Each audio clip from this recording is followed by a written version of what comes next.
എല്ലാവരും ഒന്നിച്ചു വെക്കണം. കന്യാസ്ത്രീകളെ ജയിലിൽ നിന്ന് മോചിപ്പിക്കേണ്ട കാര്യത്തിൽ എല്ലാവരും ഒന്നിച്ചു വെക്കണം. ഇത് ഏതെങ്കിലും ഒരു പ്രത്യേക മതത്തെ മാത്രം ബാധിക്കുന്ന പ്രശ്നമല്ല. ഇതിപ്പോൾ രണ്ട് മലയാളി കന്യാസ്ത്രീകളായതുകൊണ്ടാണ് കേരളത്തിൽ ഇത് കൂടുതൽ അറിഞ്ഞത്. ഇത് അവിടെ നിത്യസംഭവമാണ്. ഒരു വർഷം മുമ്പ് അവിടെ ഭരണം നടത്തിയത് കോൺഗ്രസ് ആണ്. അന്ന് നിങ്ങൾ എടുത്തു പരിശോധിച്ചാൽ ഈ സംഭവം ഉണ്ട്. അന്നത്തെ മുഖ്യമന്ത്രി ഇന്നത്തെ പ്രതിപക്ഷ നേതാവാണ്. വായ തുറന്നോ? ഛത്തീസ്ഗഡിലെ കോൺഗ്രസിന് എന്താ മിണ്ടാത്തത്? കേരളത്തിലെ കോൺഗ്രസിനൊരു നിലപാട്, ഛത്തീസ്ഗഡിലെ കോൺഗ്രസിന് വേറൊരു നിലപാട്.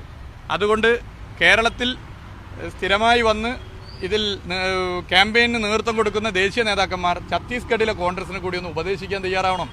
ആരെ ഈ നിയമം ഉണ്ടാക്കിയത്? ഛത്തീസ്ഗഡ് നേരത്തെ മധ്യപ്രദേശ് സംസ്ഥാനത്തിന് ഭാഗമായിരുന്നു. അന്ന് വന്ന നിയമമാണ്. അതിനുശേഷം എത്രയോ കോൺഗ്രസ് സർക്കാരുകൾ അവിടെ ഭരിച്ചു. ഞങ്ങളെ സർക്കാർ അവിടെ ഉണ്ടായിട്ടില്ല. എത്രയോ കോൺഗ്രസ് സർക്കാരുകൾ ഭരിച്ചു. നിയമം മാറ്റിയോ? നിയമം മാറ്റിയില്ല. ഇക്കഴിഞ്ഞ ഒരു വർഷം മുമ്പുള്ള സർക്കാർ കോൺഗ്രസ് സർക്കാരാണ്. അന്നും ഇതുപോലെ കന്യാസ്ത്രീകൾ ആക്രമിക്കപ്പെട്ടില്ലേ? അന്നത്തെ മുഖ്യമന്ത്രി ഇന്നത്തെ പ്രതിപക്ഷ നേതാവ് മിണ്ടിയോ? അപ്പോൾ കേരളത്തിലെ കോൺഗ്രസിന് ഒരു നിലപാട്, ഛത്തീസ്ഗഡിലെ കോൺഗ്രസിന് വേറൊരു നിലപാട്. കേരളത്തിലെ BJP-യിലെ ചില നേതാക്കന്മാർക്ക് ഒരു നിലപാട്, ഛത്തീസ്ഗഡിലെ BJP-ക്ക് ആകെ ഒരു നിലപാട്. ഇതെന്ത് രീതിയാണ്? ഞങ്ങൾക്ക് ഒറ്റ നിലപാടേ ഉള്ളൂ ഇടതുപക്ഷത്തിന്.